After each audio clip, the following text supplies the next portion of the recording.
Chers amis fidèles téléspectateurs de ces programmes Regard Politique, je suis très heureux de vous retrouver pour ces nouveaux numéros de cette chronique Regard Politique. Mon regard politique d'aujourd'hui porte sur la dernière sortie médiatique de l'ancien président de la République, Joseph Kabila Kabange, qui, à travers un discours, exprimait beaucoup de choses, notamment son regret du fait qu'il y a recul démocratique, de dysfonctionnement de la justice et enfin le chaos social. En tout cas, ce sont ces trois choses que j'ai retenues dans son discours et je voulais commenter là-dessus. Mais avant d'avancer ou d'évoluer, je voulais replacer ce discours dans un contexte géopolitico-diplomatique. Mesdames et messieurs, je retiens et je fais remarquer que Joseph Kabila, l'ancien président de la République, s'est exprimé pendant que le M23 n'avançait plus sur terrain. Ça, c'est ma première remarque. La deuxième remarque, c'est qu'il s'est exprimé pendant qu'au Sénat, on a procédé à la levée de ses immunités. Et enfin, troisièmement, ces discours et dans ce contexte de la signature de l'accord entre le Rwanda et la République démocratique du Congo sous la facilitation des États-Unis d'Amérique à Washington, évidemment pour la paix, la stabilité et le développement économique à l'est de la République démocratique du Congo. Voilà, ces trois choses me poussent à aller plus loin dans ma réflexion. C'est-à-dire que Joseph Kabila, lorsqu'il décide de s'exprimer, il réalise qu'il a perdu contrôle sur terrain.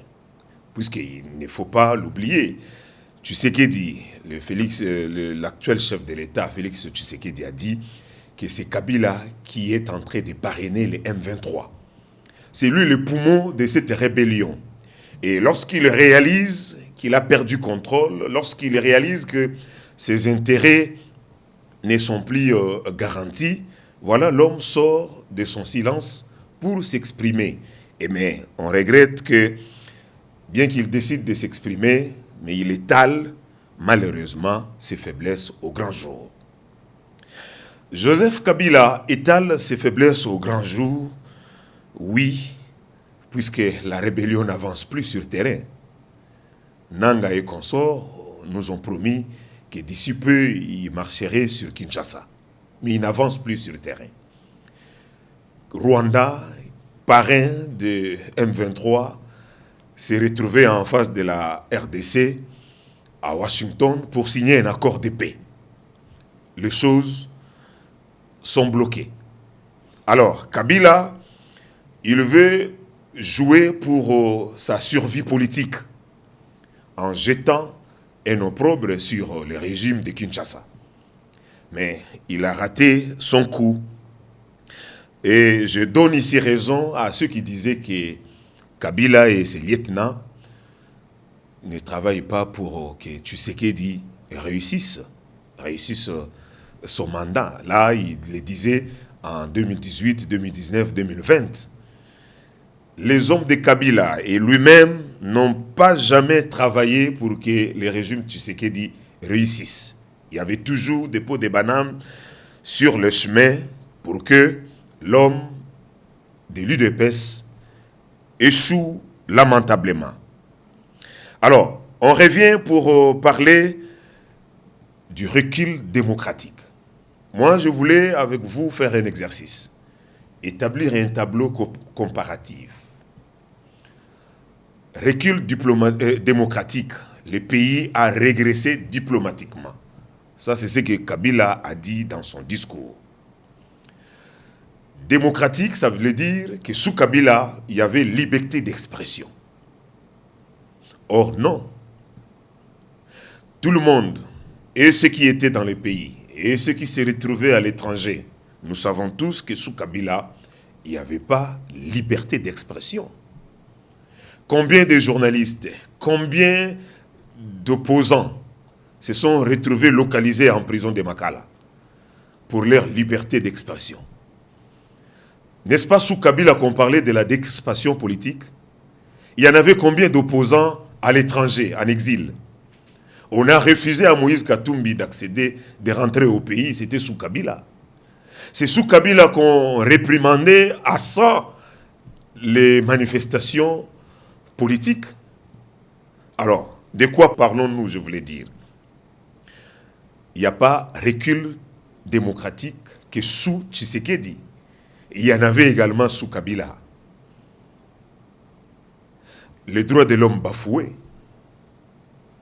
Il y avait d'opposants, en tout cas, ceux qui contredisaient les pouvoirs de Tshisekedi, de Kabila, se retrouvent aujourd'hui portés disparus. Où est Chebeya? Où est Bazana? Alors, Kabila n'a pas de leçons à nous donner sur ces chapitres de démocratie. Il a parlé de dysfonctionnement de la justice. C'est sous Kabila, également sous Kabila, qu'on a enregistré beaucoup de cas de corruption, de détournement, mais en aucun cas, en aucun jour, on a organisé des procès pour des dignitaires. Combien d'hommes de Kabila sont allés prendre l'argent du trésor public pour le détourner, pour l'utiliser pour des fins personnelles. Et on n'a jamais assisté à des procès de ces politiciens dignitaires de Kabila. Enfin, il a parlé du chaos social. Moi, je m'interroge, sous Kabila, combien d'enfants avaient accès à l'école? Et sous Tshisekedi, il y en a combien? L'assiette des Congolais était toujours vide sous Kabila. On ne mangeait pas 3 fois. On ne mangeait pas à satiété. Kabila n'a pas de leçons à donner à ces régimes.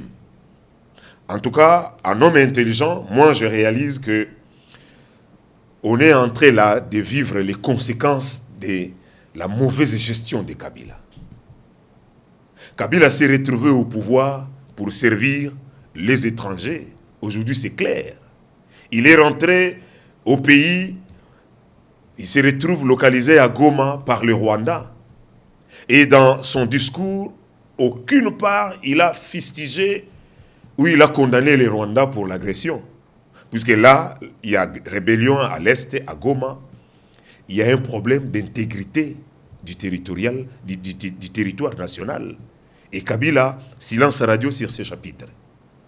Alors, moi, je pense, comme je l'ai dit au numéro précédent, les politiciens qui ont fait de la politique leur métier ne serviront jamais le peuple. Ils ne serviront jamais pour l'intérêt général.